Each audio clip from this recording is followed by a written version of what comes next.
कोई भी सुधार तब शुरू होता है जब कोई व्यक्ति अपने समुदाय के मानकों, समुदाय की सत्ता और समुदाय के हित से ऊपर और उससे अलग अपने विचारों, अपनी धारणाओं और स्वयं की स्वतंत्रता और हित पर अधिक बल देता है। लेकिन यह सुधार आगे लगातार संपन्न होगा या नहीं, इस पर निर्भर करता है कि उस व्यक्ति का समुदाय उसके दृढ़ विचारों को किस सीमा तक समर्थन देता है। अगर समुदाय में सहनशीलता की भावना है और वो अपने लोगों से न्याय उचित व्यवहार करता है, तो ऐसे व्यक्ति अपने विचारों पर दृढ़ रहेंगे और अंततः अन्य लोगों को भी नए विचारों से सहमत कराने में सफल हो जाएंगे। किंतु दूसरी ओर अगर समुदाय सहनशील नहीं है और वह सही या गलत किसी भी उपाय से ऐसे व्यक्तियों की आवाज को दबा देता है, तो ऐसे व्यक्ति समाप्त हो जाएंगे और सुधार की आशा भी समाप्त हो जाएगी।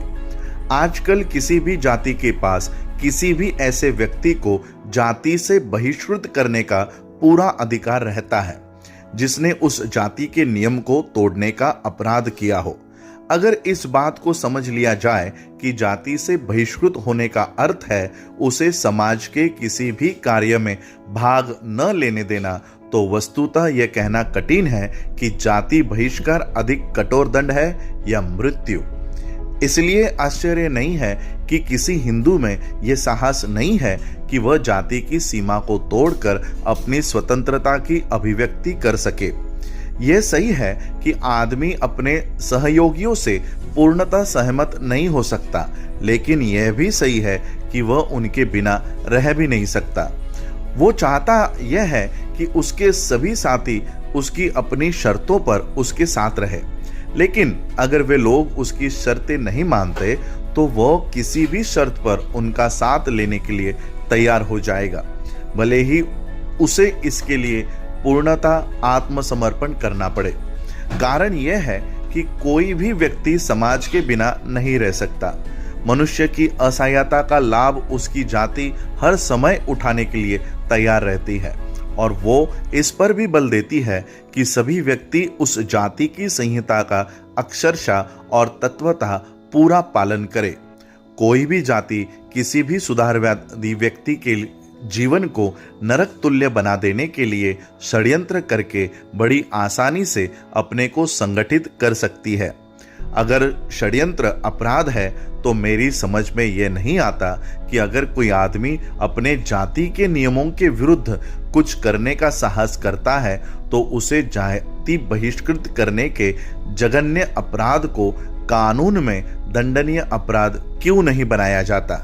लेकिन आजकल जो स्थिति है उसके अनुसार कानून ने भी हर जाति को इस बात का पूरा अधिकार दे रखा है कि वह अपने सदस्यों के लिए नियम बनाए, उन्हें उनके अनुसार चलाए और विरोधियों को जाति बहिष्कृत करके दंडित करे।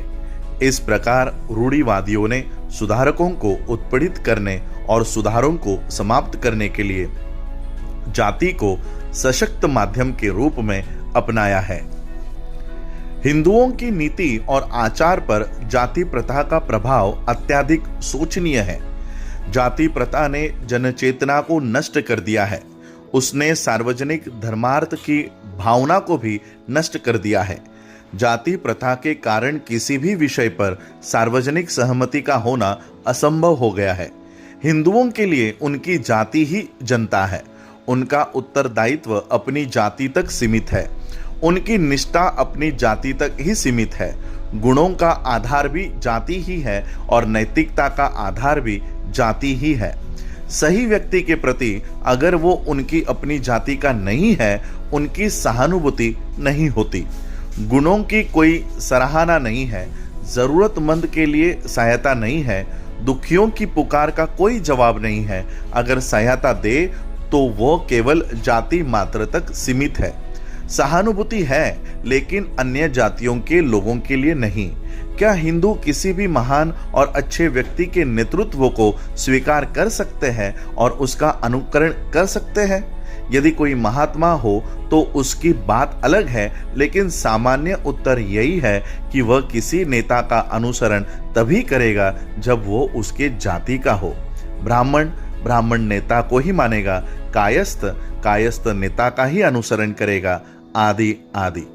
हिंदुओं में इस बात की क्षमता ही नहीं है कि वे अपने जाति से भिन्न अन्य जाति के व्यक्ति के गुणों का सही मूल्यांकन कर सके।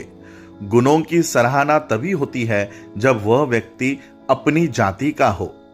उनकी पूर्ण नैतिकता उतनी ही निम्न कोटि की है जितनी जंगली जातियों की होती है।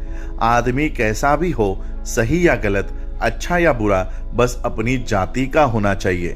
न उन्हें गुणों की प्रशंसा से मतलब है, न बुराई के विरोध से। उनके लिए मुद्दा सिर्फ इतना ही है कि अपने जाति का पक्ष ले या नहीं। क्या हिंदुओं ने अपने जाति के हितों स्वार्थों की रक्षा करने में अपने देश के प्रति विश्वासघात नहीं किया?